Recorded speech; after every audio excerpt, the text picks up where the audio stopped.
Na aula de hoje a gente vai falar sobre um tema que eu adoro, que é a rinomodelação com ácido hialurônico. Então a gente sabe que é um procedimento cuja demanda tem crescido no consultório do médico que atua em estética, mas que eu observo que muitos alunos têm muito receio, muito medo de realizar esse procedimento pelo risco de complicações.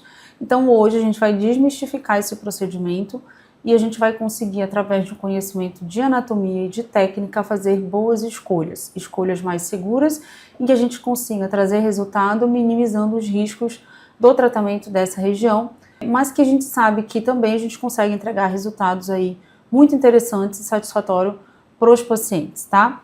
Então vamos falar sobre rinomodelação com ácido hialurônico. Então hoje a gente vai abordar técnicas avançadas e protocolos de segurança na rinomodelação. Como eu já havia falado, então a rinomodelação é uma alternativa, quando bem indicado, bem realizado, para fazer um embelezamento da região do nariz, deixando então o perfil do paciente mais harmônico, o perfil do paciente mais bonito, fazendo com que também te facilite fidelizar esse paciente pelo grau de satisfação que a gente consegue com esse procedimento, utilizando pequenos volumes de ácido hialurônico, entregar um resultado aí realmente muito impactante para os pacientes, sempre respeitando os aspectos anatômicos e de indicação. Então, com a rinomodelação a gente consegue ter um resultado mais rápido e também visível para o paciente que não deseja, em curto prazo, fazer uma plástica, né, uma cirurgia plástica de nariz, mas vamos observar aí todos os aspectos de indicação, avaliação e contraindicação também da rinomodelação. Então, é uma alternativa não cirúrgica aos pacientes que não desejam fazer rinoplastia tradicional, então é muito importante, antes da gente propor um tratamento, a gente fazer um bom diagnóstico, explicando para o paciente, quando você identificar que a indicação dele majoritária é a plástica e que ele não vai se beneficiar de fazer o procedimento, não executar esse procedimento. Então, só executar quando você realmente identificar que ele possa melhorar algum aspecto que o incomoda e alinhar muito a expectativa antes de realizar o procedimento.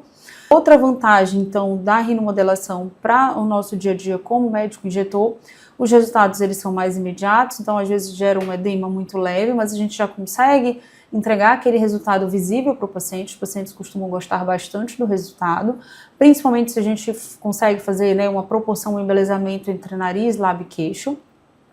A gente consegue, então, fazer pequenas correções sem ter aquele pós-cirúrgico, sem ter uma recuperação mais longa, mais lenta, com uma boa anestesia também, um resultado de um tratamento com baixa dor, né, com um procedimento confortável para o paciente. A gente consegue fazer pequenas correções de pequenas imperfeições, entregando resultado para os pacientes.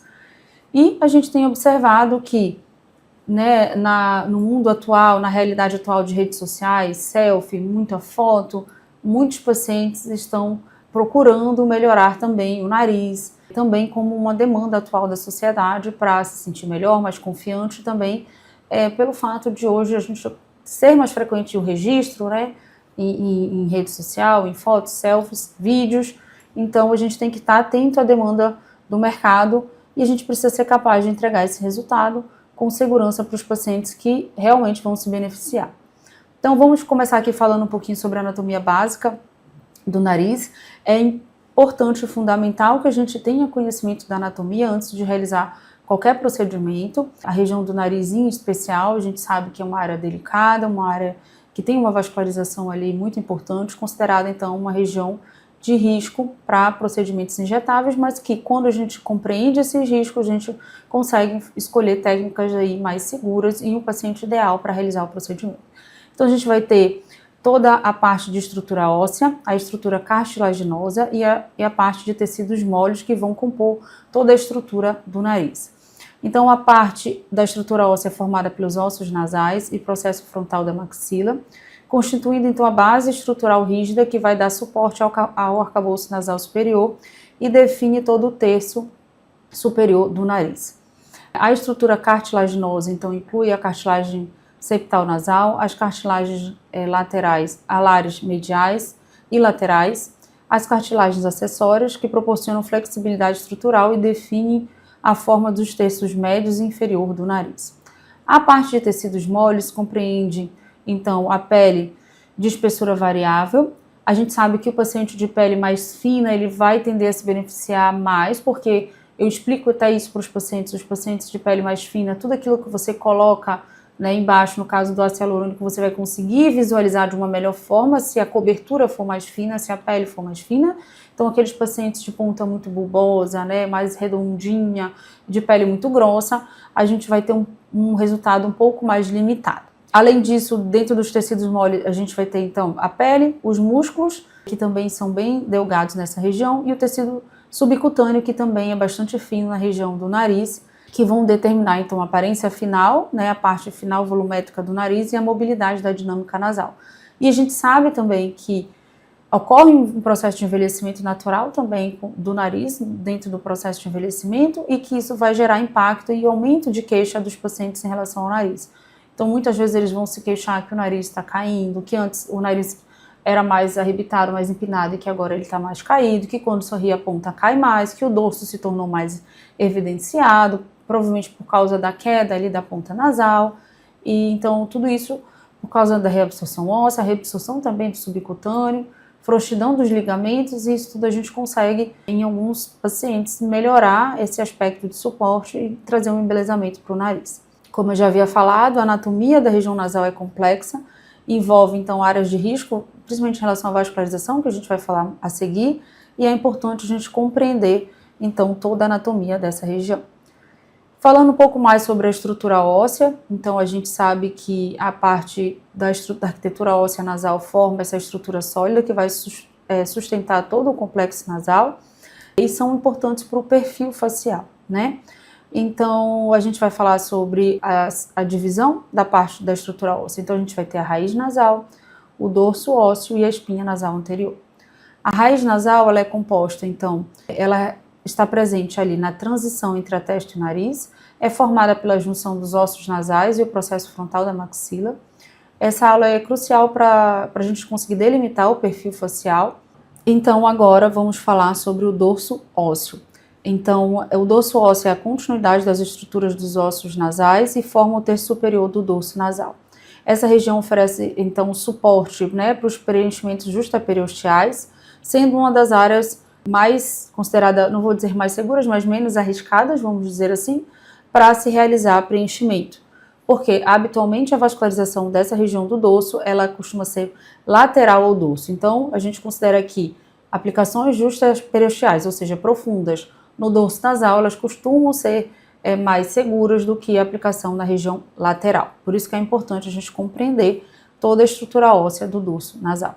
A espinha nasal anterior é uma projeção óssea localizada na base do septo nasal que serve como ponto de ancoragem fundamental para técnicas de projeção da ponta, né? Então, é muito importante porque muitas vezes quando a gente vai fazer o suporte ali da região da columela, a gente acaba também fazendo aplicação nessa região da espinha nasal anterior para fazer um suporte dessa columela que vai fazer suporte também da ponta, melhorando o ângulo nasolabial que a gente vai falar posteriormente.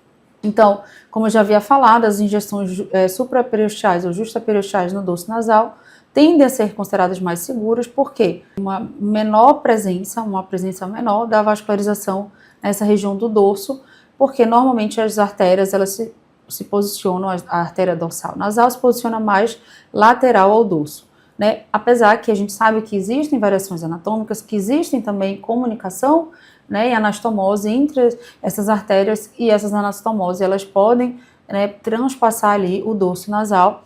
Então a gente tem que considerar fazer aspiração, fazer injeções de pequenos volumes, injeção lenta, porque o fato de você estar profundamente no dorso não é 100% seguro. Em relação ali à anatomia, então a gente vai ter o radix, que a gente consegue então delimitar pedindo para o paciente olhar para frente. Então na linha superior do cílio a gente vai ter delimitação do radix, a gente vai evitar a aplicação de preenchimento nessa região e acima, que aí acima a gente já vai ter a região inclusive da glabela. A gente sabe que nessa região são proeminentes os vasos que se comunicam com o sistema carotídeo interno, ramos da artéria oftálmica, que é ramo da carótida interna. Então essa região é considerada uma zona de risco. Por quê? Porque nessa região estão presentes artérias que vão se comunicar com o sistema carotídeo interno e com a artéria oftálmica e com a artéria central da retina. Por um fluxo retrógrado que pode acontecer por uma variação anatômica ou por uma injeção de um volume grande ou por uma injeção com grande pressão, poderia então propiciar esse fluxo retrógrado, gerando então a formação de um êmbolo, gerando então a oclusão ali da artéria central da retina ou comunicação também com o sistema carotídeo interno, com risco inclusive de tromboembolismo e AVC. Por isso que conhecer, compreender a anatomia dessa região é importante. Então, abaixo do radix a gente vai vir para o dorso e a gente tem como se fosse uma pequena depressão que faz parte da beleza do nariz, especialmente no perfil, que é o supratip break. A gente tem a tip, que é a ponta do nariz. A gente tem abaixo disso o infratip e a columela, que é um ponto, esses pontos de ponta e columela são pontos muito importantes de tratamento quando a gente fala em rinomodelação. Aqui a gente vai se aprofundar um pouco sobre as estruturas cartilaginosas. O esqueleto cartilaginoso ele vai proporcionar flexibilidade estrutural e definir também as características estéticas do nariz em seu terço médio e terço inferior. Então essas estruturas são muito importantes porque também vão ser objeto de tratamento, principalmente quando a gente fala em tratamento de ponta e também ali da região da columela. Então a gente vai ter a cartilagem septal, que atua como um pilar central de toda a estrutura nasal, proporcionando suporte que é essencial, imprescindível e fundamental para o nariz. Elas vão então influenciar a projeção da ponta e a simetria nasal. Então a cartilagem septal é muito importante para dar estrutura e simetria e suporte para a região central do nariz e também a sua ponta, tá? As cartilagens alares maiores, elas vão se dividir em mediais, que formam a columela, e laterais, que sustentam as asas nasais. As cartilagens alares maiores, elas são importantes também para a formação e projeção da ponta nasal e vão acabar sendo também objeto, muitas vezes, de tratamento nessa região que a gente fala que é uma região que mais à frente a gente vai falar, na região da ponta, que fica entre as duas cartilagens alares. Vamos falar agora das cartilagens acessórias. Então, elas incluem as cartilagens alares menores e a cartilagem lateral superior, que vai proporcionar um reforço estrutural adicional e conectividade entre as diferentes regiões do nariz, influenciando também na estabilidade dos resultados que a gente vai conseguir através do preenchimento. Os músculos do nariz. Então, a musculatura do nariz ela vai proporcionar fundamental e imprescindível para a dinâmica facial. São normalmente músculos mais delgados e que devem ser considerados principalmente em relação à mobilidade no nariz, às assimetrias, principalmente ao sorrir, ao se movimentar. Tudo isso a gente deve avaliar antes de fazer o preenchimento, tá? Eles também vão influenciar a mobilidade da ponta nasal e por isso a gente deve observar e avaliar também a movimentação da musculatura de toda essa região nasal.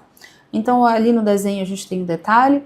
A gente tem o músculo depressor do septo nasal, é um músculo importante. Ele é responsável, então, em puxar a ponta, né, do nariz para baixo, principalmente durante a expressão, durante o sorriso e durante a fala. Então, alguns pacientes que têm, né, muita mobilidade desse músculo, baixam muito a ponta ao sorrir, podem se beneficiar, inclusive, de aplicação de toxina botulínica nessa região desse músculo para a gente fazer um relaxamento.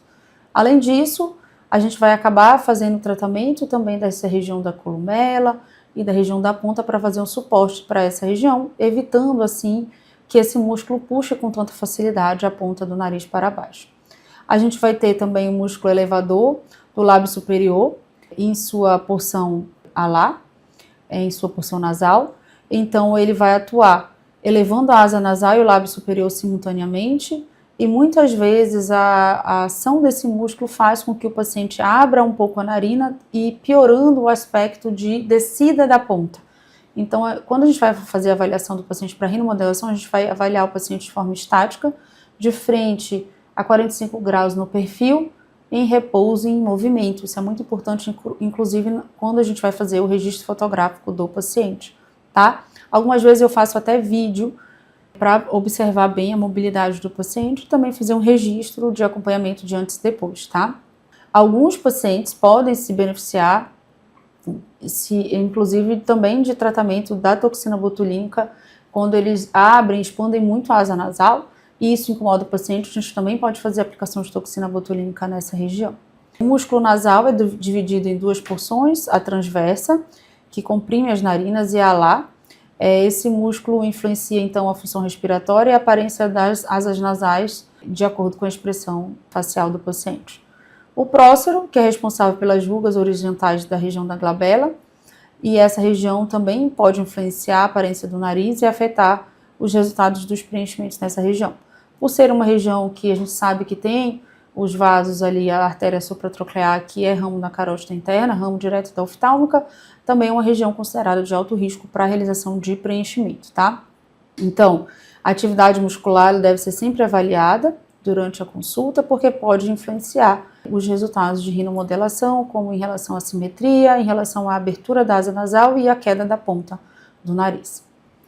Os compartimentos de gordura. Então, como eu já havia falado, os compartimentos de gordura da região nasal, eles são bem delgados e que também eles vão sofrendo uma reabsorção dentro do processo de envelhecimento, e por isso que muitos pacientes passam a se queixar de que o nariz está mais caído, de que o nariz, quando sorri, cai mais, dentro de um processo de envelhecimento.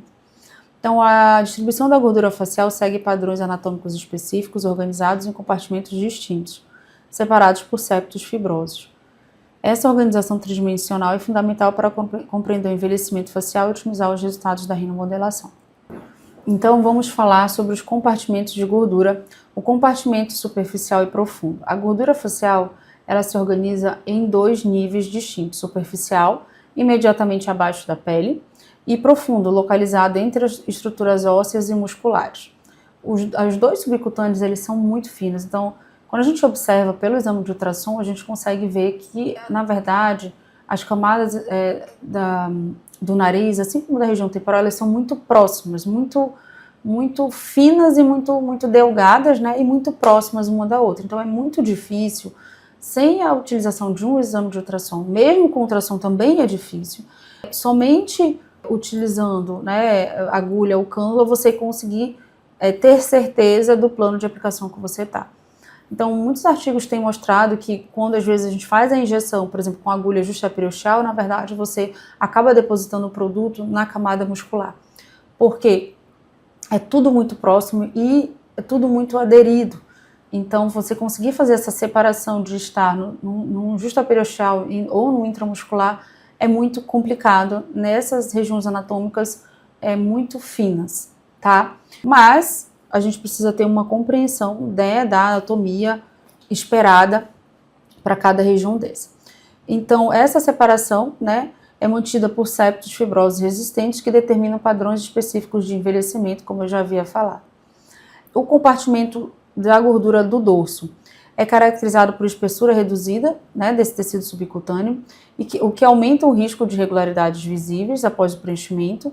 Por isso que a gente deve fazer injeção lenta, com pequenos volumes. Às vezes a gente vai moldar, a gente vai olhar, depois a gente pode aplicar mais, uma pequena quantidade. Então, normalmente no dorso a gente vai utilizar 0,1, né, 0,2 no máximo, muito raramente às vezes 0,3 para fazer o tratamento do dorso. Então, pequenos volumes, injeções lentas, na região central do dorso, de preferência aplicação profunda, justaperiosteal, na região central do dorso, tá?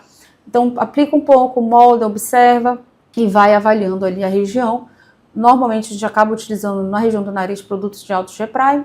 Então, são produtos, mas que de preferência possam ser moldados para que você possa não deixar irregularidade, porque é normalmente uma área de pouco subcutâneo, de pouco tecido de gordura. Compartimento columelar e da ponta. Esses compartimentos influenciam diretamente a projeção e definição da ponta nasal, e a perda de volume dessa região, né, com envelhecimento, propicia ter esse aspecto de ponta mais caído, de indefinição da ponta nasal, como eu já havia falado. Por isso que muitas vezes é uma região que a gente vai acabar abordando durante o procedimento de rinomodelação. Então, como eu já havia falado, a atrofia progressiva do compartimento de gordura no envelhecimento altera a sustentação natural dos tecidos, influenciando tanto a indicação quanto os resultados para o procedimento de rinomodelação, e por isso a gente deve considerar tudo isso quando a gente for fazer o planejamento do paciente. A vascularização do nariz. Então, aqui a gente tem pontos importantes da vascularização do nariz. Então, como eu já havia falado, né, são ramos da artéria carótida interna via oftálmica, a artéria dorsal nasal, a artéria supratroclear e a artéria supraorbitária. Sendo que a artéria dorsal nasal vai irrigar toda a parte lateral do nariz, e como ela se posiciona nessa região lateral, né? Mas pode haver anastomose, né? Ou variações anatômicas e essa artéria transpassar ali, né? A região do dorso, então a gente deve ter bastante cuidado, sempre fazendo a aspiração do tratamento do dorso, independente de você estar utilizando o dispositivo de agulha ou de cano, tá? Então, a artéria dorsal nasal é uma artéria muito importante e ela vai se anastomosar com a artéria angular, que é ramo da artéria facial. Por isso que, quando você estiver fazendo um tratamento em toda a extensão da artéria facial, hipoteticamente existe um risco de fazer, então, uma embolia, né, ou de você fazer uma oclusão que pode trazer repercussões para a região do nariz, mesmo se você pegar a artéria facial abaixo ali da região do nariz, que seja no canto ali da boca, no sulco nasogeniano, na fossa piriforme, tá? Então a gente precisa ter atenção.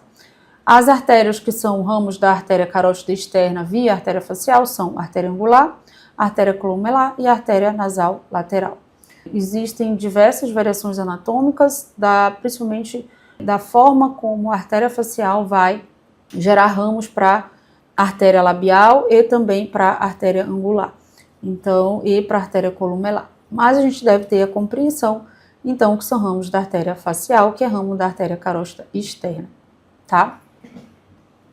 Aqui, seguindo também no mapeamento vascular detalhado, então, existem variações, mas o ideal, se a gente pudesse, né, fazer um mapeamento facial de todos os pacientes para a gente ter identificação de variação anatômica, de calibre de vaso, de comunicação, mas não é uma realidade. Então, a gente tem que ter atenção, compreender, né, a posição mais frequentemente encontrada na literatura dos vasos e saber que pode haver variações. Então, fazer injeções lentas, de pequenos volumes, de preferência fazer utilização de cânula 22, ou seja, de um calibre maior, porque você vai acabar reduzindo o seu risco, tá? Eu sempre falo que reduz, mas não é isento de risco. Quando você está fazendo procedimento injetável, independente do dispositivo, o risco sempre vai acontecer, tá? Então, existe variabilidade individual da vascularização do nariz, né, avaliado já em estudos com utilização de ultrassom com Doppler, e que, se possível e tiver disponível, pode ser realizado um mapeamento prévio antes de fazer o procedimento, tá? Então, aqui, à esquerda, a gente tem a artéria facial, que vai, então, trazer um ramo, que é a artéria labial superior, depois o ramo septal e o ramo alar. Então, esse tipo de configuração é um tipo de configuração bastante frequente na literatura, e depois ela vai seguir como a artéria angular, que vai, então, se anastomosar com a artéria dorsal nasal, que é ramo da oftálmica. Uma vista mais frontal na figura à direita, a gente tem distribuição, então, dos ramos alares, que é ramo, então, ali da artéria facial, a nasal lateral e a artéria, então, angular.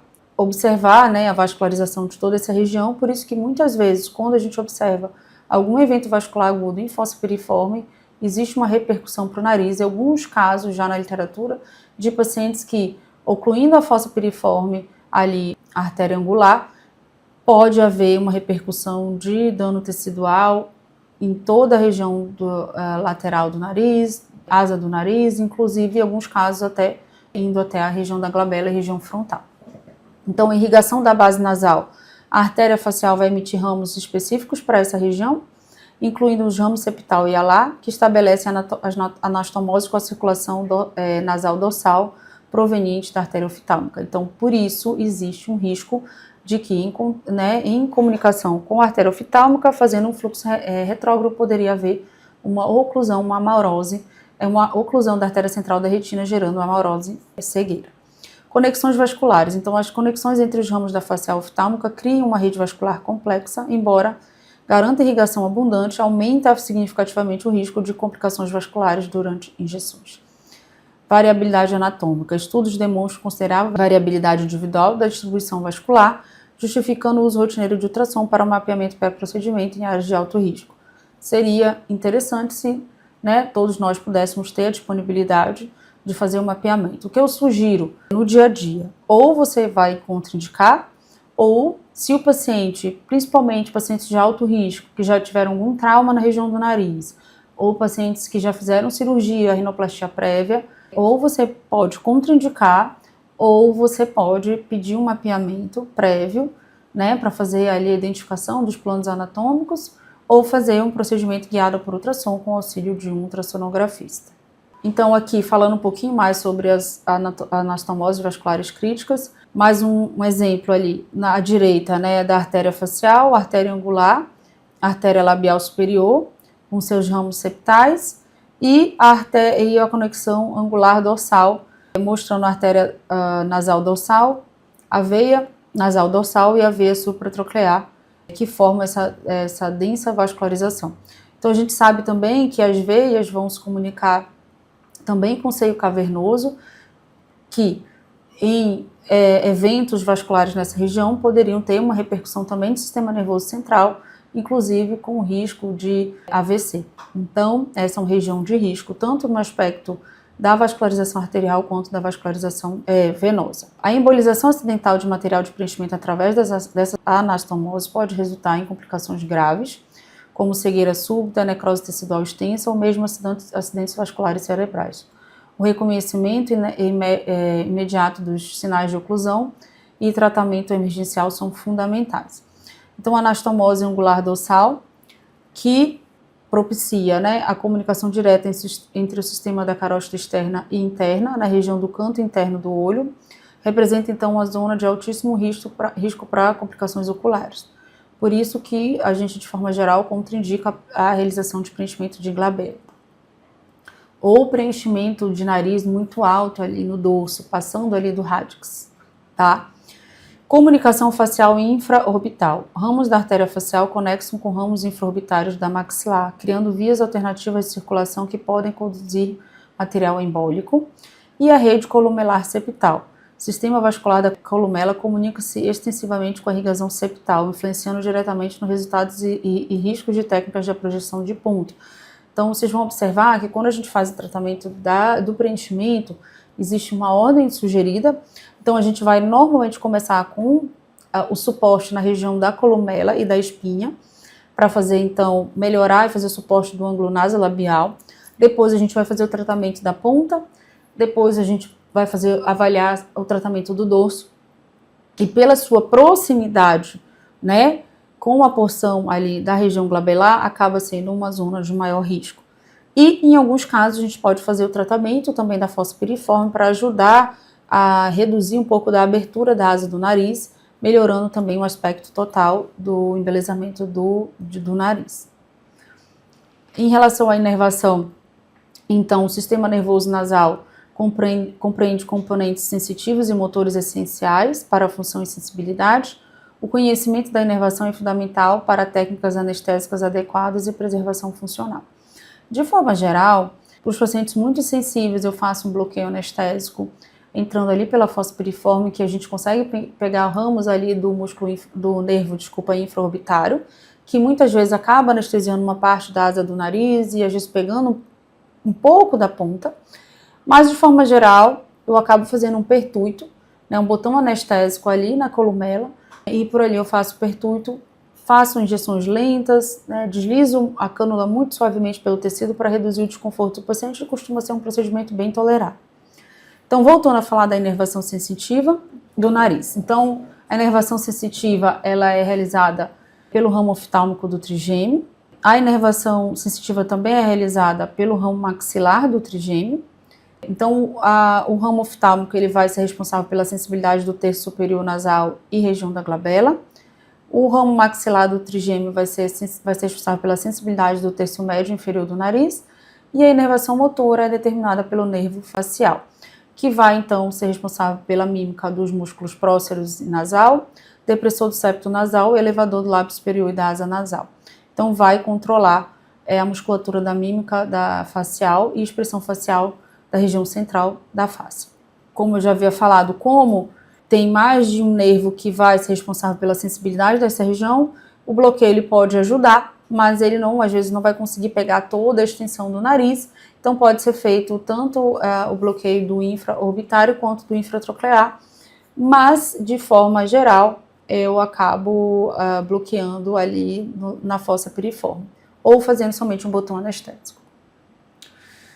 Voltando então a falar sobre os pontos críticos e de risco em relação à rinomodelação, então esse slide ele é muito importante, a gente precisa ter essa compreensão das zonas em que a gente vai optar por tratar, a gente pode, diante de uma compreensão, até optar por não tratar. Então eu tenho sempre muita cautela em escolher os pacientes elegíveis para o tratamento de rinomodelação, por a gente ter uma compreensão do risco, mas que tendo conhecimento profundo de anatomia, sabendo o plano de tratamento, escolhendo um bom dispositivo, um bom produto, a gente consegue minimizar esses riscos e trazer resultados muito interessantes e de alta satisfação para os pacientes utilizando pouco produto. Então, pontos críticos de rinomodelação que todo médico que atua em estética precisa saber. O dorso nasal, ele vai ter um risco elevado pela presença da artéria dorsal nasal, que é ramo da artéria oftálmica, que vem direto do sistema carotídeo interno. Então, nessa região, vamos priorizar aplicações profundas justaperiosteais na região central do dorso, com aspiração cuidadosa, injeção lenta, utilizando pouco volume. Fossa piriforme, a artéria facial, ela se localiza nessa região, normalmente 4 milímetros a 4 milímetros de profundidade.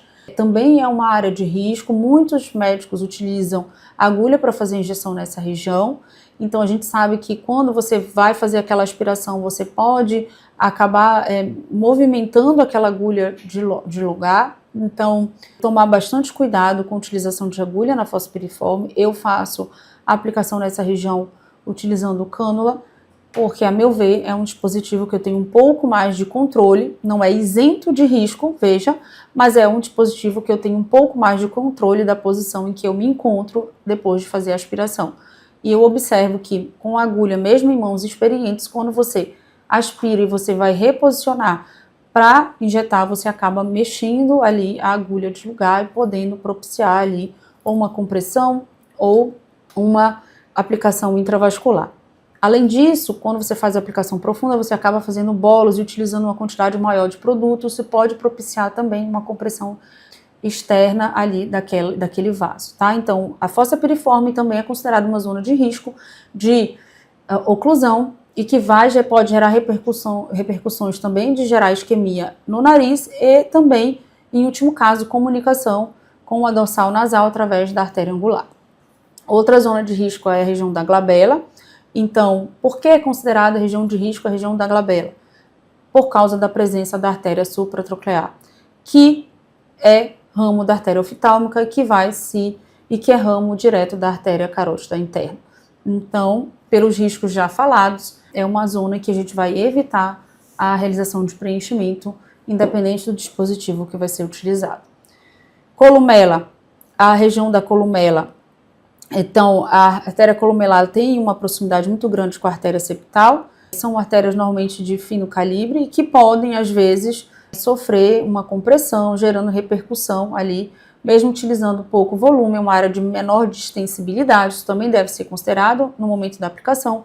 Então, utilizar pouco volume de produto, com bastante cuidado, fazer aspiração. Eu priorizo também a utilização de cânula nessa região, que também pode gerar repercussão de isquemia na região do nariz.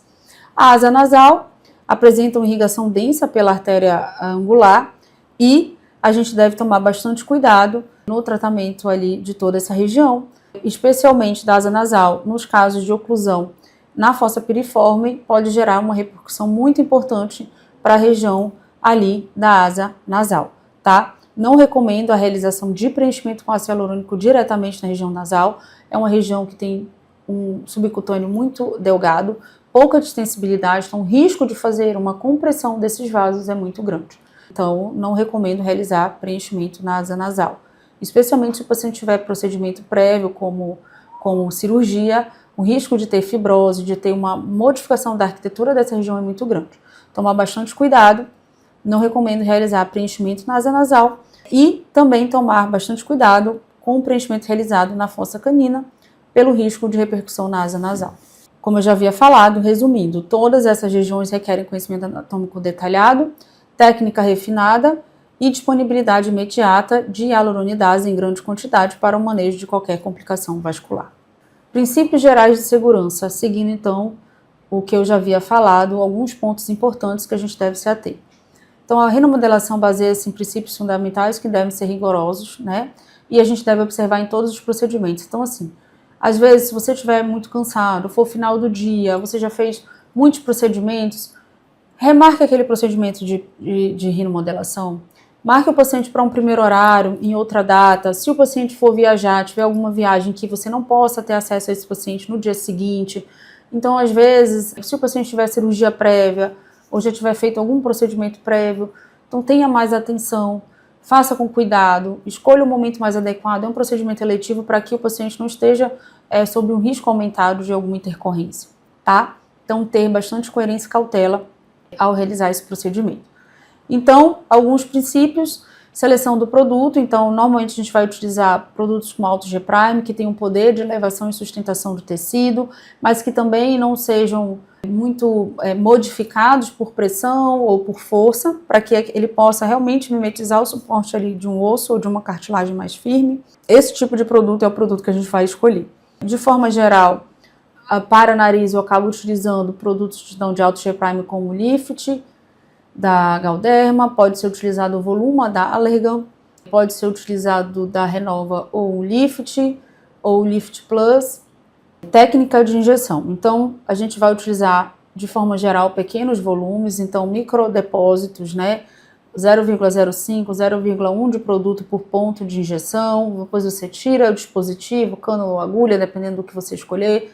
Observa, molda, ver se vai ser indicado colocar um pouco mais de produto. Então, assim, é uma área de baixa extensibilidade, os planos anatômicos, eles são muito aderidos, então a gente tem que tomar bastante cuidado. Injeção lenta, fazer aspiração de pelo menos 15 segundos, tá?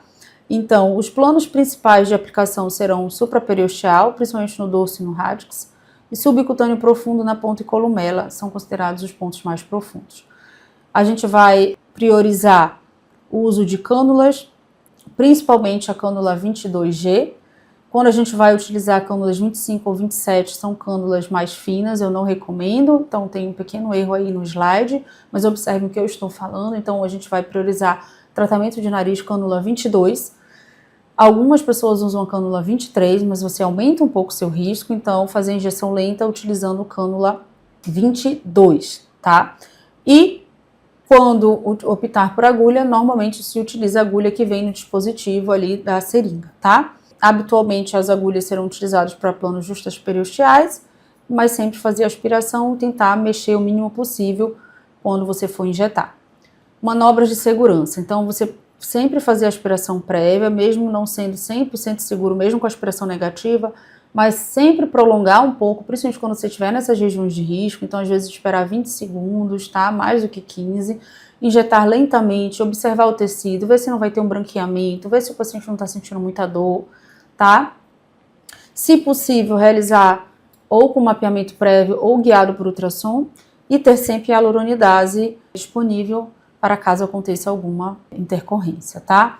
Então, assim, de forma geral, hoje é considerado gold standard de utilização de ultrassom com Doppler, cânula, injeção lenta no plano adequado, produto adequado, para que você consiga minimizar os riscos.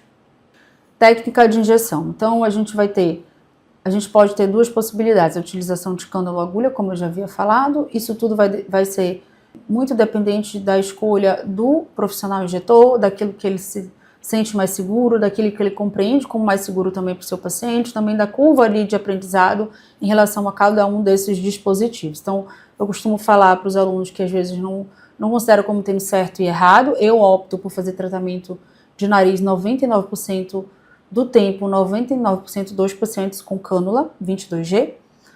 E em algumas situações específicas a gente pode utilizar a agulha, principalmente na regiãozinha da ponta, tá? Mas eu priorizo a utilização de cânula. Eu sempre falo, eu não acho que é errado usar agulha, mas eu acho que é um pouco mais arriscado, porque eu observo que a gente tem menos controle da posição da agulha quando você aspira e volta para injetar. Então, a agulha, ela é considerada por trazer, né, uma maior precisão, principalmente em planos profundos, justa periosteal. Você, em princípio, tem um controle exato de onde você está colocando o depósito de ácido hialurônico, mas apresenta um maior risco de perfuração vascular, indicado para técnicas supraperiosteais. A cânula, teoricamente, apresenta um menor risco, não é ausente, mas um menor risco de trauma vascular, por uma questão de uma maior dificuldade de você transfixar um vaso pelo fato da ponta, né, da cânula ser romba. Ele possui uma capacidade de empurrar e deslizar entre os vasos e o tecido. É preferida para a técnica de tip-up, que é a técnica da ponta, e apresenta uma maior segurança nas áreas críticas por causa de todas essas características, tá?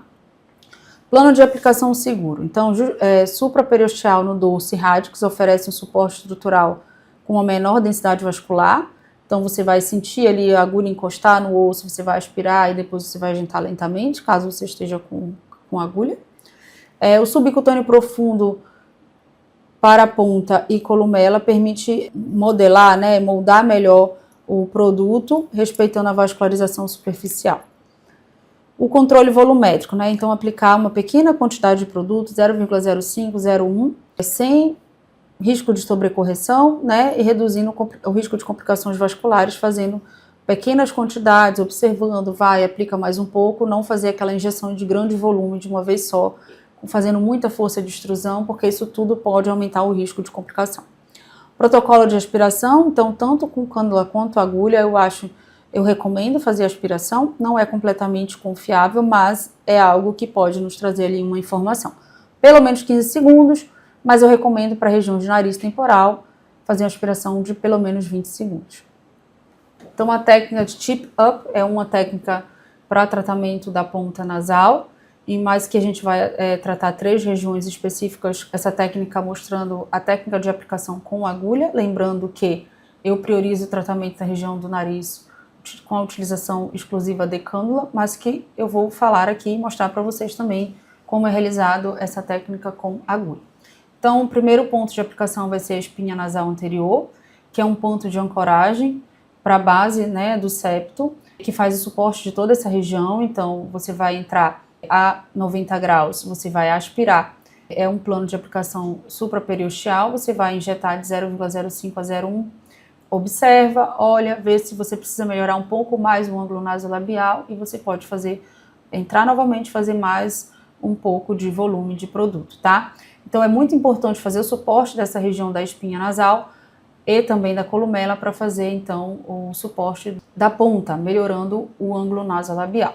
O segundo ponto de aplicação vai ser a columela. Então nessa região você vai aplicar os depósitos, né, na região entre as cartilagens alares mediais, proporcionando definição e projeção para essa região, também com pequenas quantidades de produto. Por último, a aplicação na ponta nasal, em que você vai conseguir, utilizando pouco produto, fazendo microdepósitos sobre as cartilagens alares, respeitando a anatomia de cada paciente, aplicando pequeno volume e fazendo então uma projeção da ponta utilizando agulha. Lembrando que eu priorizo o tratamento do nariz com utilização de cânula em 100% do procedimento, mas que também pode ser realizado com agulha, tá? Essa técnica utilizando-se agulha.